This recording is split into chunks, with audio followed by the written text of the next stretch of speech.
I think it's probably fair to say that most YouTube channels that address the subject of landscape photography offer some form of training as part of their remit. And obviously there must be a fair market, fair demand for that sort of training, whether it be workshops or whether it be one-to-ones.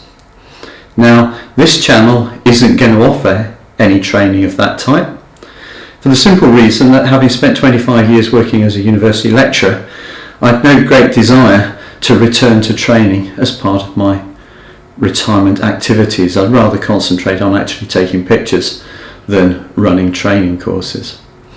But my background does give me some appreciation of what's involved in setting up a course, and also the sorts of things that people should be looking for when they're trying to decide what course or what sort of training they should take. So what I'm going to do is start off with the sort of remit that we were given when we switched from the old style term-based courses to the more modern modular courses that most universities in the UK have adopted now, which breaks the subject material down into discrete modules, usually running about 12 weeks. And when you do that, you're offering, or you have the ability to offer your students a choice of modules. There are constraints, but generally speaking, there is a degree of flexibility. So for students to be able to choose which modules to take, they need to know something about them.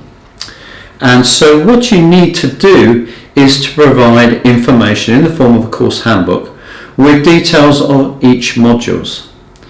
And the key thing that you need to put in there, first of all, is what the training objectives of that module are. And this is in general terms. So if we were talking about landscape photography and it was a beginner's course, it could well be to provide an introduction to the camera and the basic functions needed to take landscape pictures. That would be the basic training objectives. And then you have the learning outcomes. The learning outcomes break this down into a set of specific skills that you would expect the person on that course to be able to acquire as a result of taking it. And this could be that the participant at the end of the course should understand the basic concepts of aperture, shutter speed and ISO, how to set these on their camera, and how these impact on the image quality that they will achieve. So a generic general overview and specific objectives to come out of the course. The other key thing that you need to list in that course description is a list of prerequisites. What does the person have to bring to the course to be able to sensibly derive benefit from the material presented, and possibly to have the tools, physical tools necessary to complete it? So we may say the obvious thing, if it's a landscape photography course or a workshop, is that you need a camera. Well, even that is now a little bit more questionable, with a lot of people producing high-end images with smartphones and the like. But we can generalize that to say a key requirement is that you should have some device capable of taking pictures. Now, the person running the course may then want to put some caveats on that. They might want to put some specific requirements. Should have a camera capable of catching an image of a certain number of megapixels. They may also have a requirement that the device or camera that the person uses is capable of capturing images in RAW format, depending on how the course will lead on to post-processing, for example. They may have specific requirements for filters. They may have a specific requirement for tripods. All of these things, it's helpful to know. It's not essential for you as a potential participant to have all of those, because there are always other courses out there that may have other prerequisites. But you need to have a clear idea of what you're looking to get from a course. Do you want a beginner's course to help you to learn how to use your camera? Do you have a vague idea how to use your camera, but you want to use it in a more sophisticated way? Or are you fairly conversant with your camera, but you need some help in terms of composition?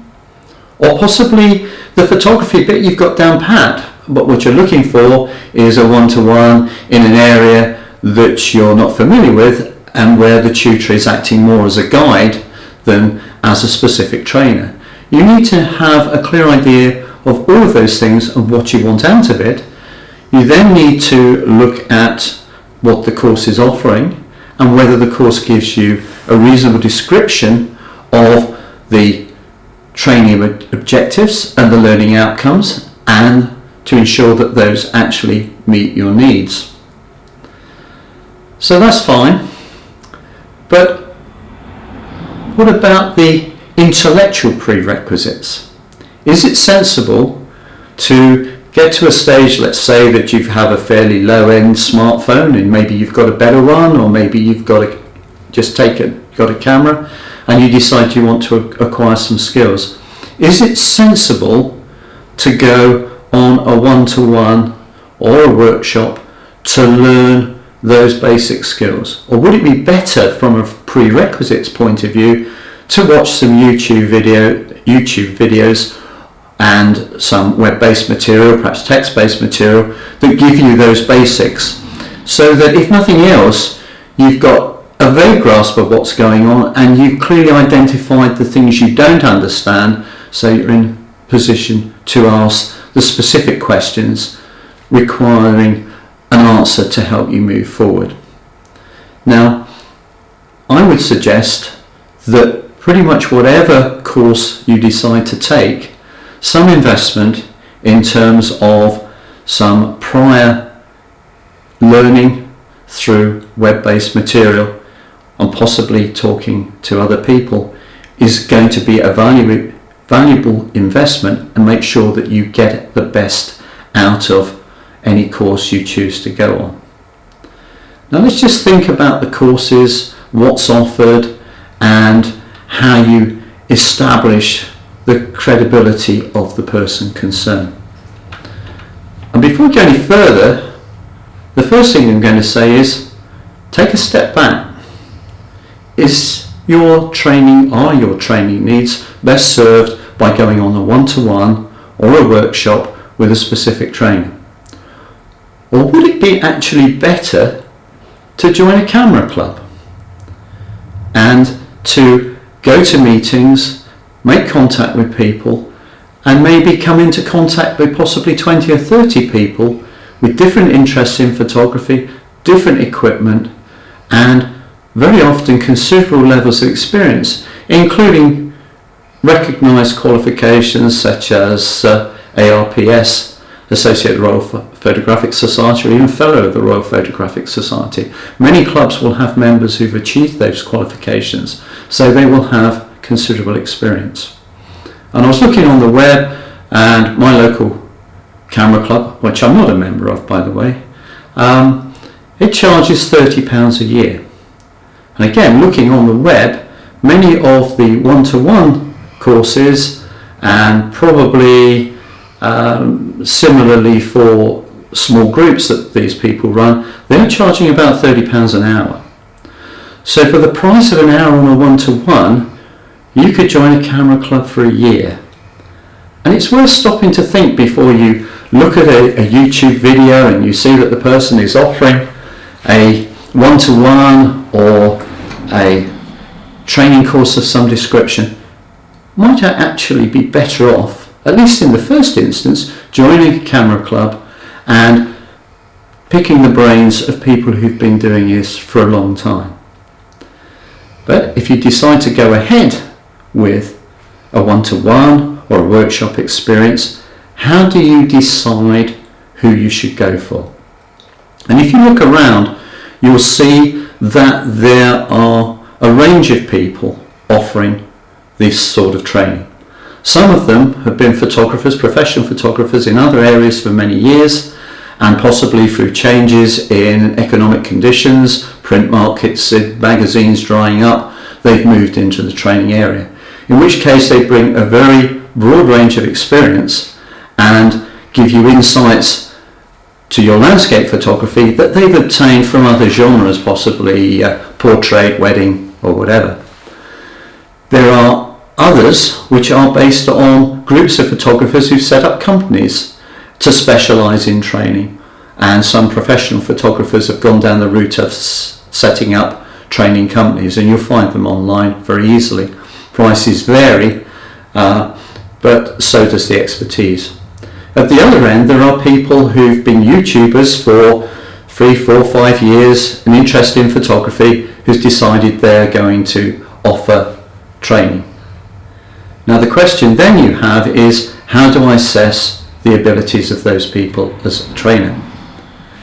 And what I suggest that you need to do is make a distinction between the quality of their videos and the quality of their photography. So if we take a YouTube video as a way of promoting what you're doing, whether it be commercial or just out of interest, then the skills you need are in videography and video editing.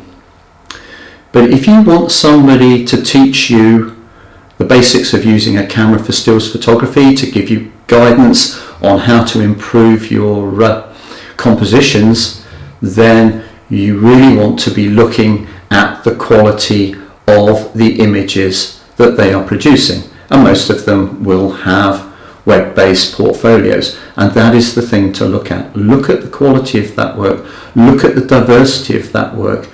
Do they have a particular style? They may not even realize they've got a style. Do they use a particular color palette? Do they tend to shoot midday? Do they shoot woodlands? Do they shoot large vistas? Do they shoot more what are described as intimate landscapes? And how does that match to what you aspire to do? And where do you intend to do your landscape photography? Don't necessarily get seduced by spectacular portfolios of places like Iceland, Lofoten Islands, Faroe Isles, if that's not places that you're going to go. Look at the sorts of images these people get in the sorts of areas that you intend to do your photography, and assess that. And if you've looked into researching your local camera clubs, assess the images that these people are putting up online against the quality of the images in your local camera club, because you may find that despite these people online having vast numbers of people saying how great their images are, it may well be that all of those people who are saying, oh, these images are fantastic, are also beginners, are also looking to develop their skills, and perhaps trying to reassure themselves that they are making the right decision. So do try to be objective.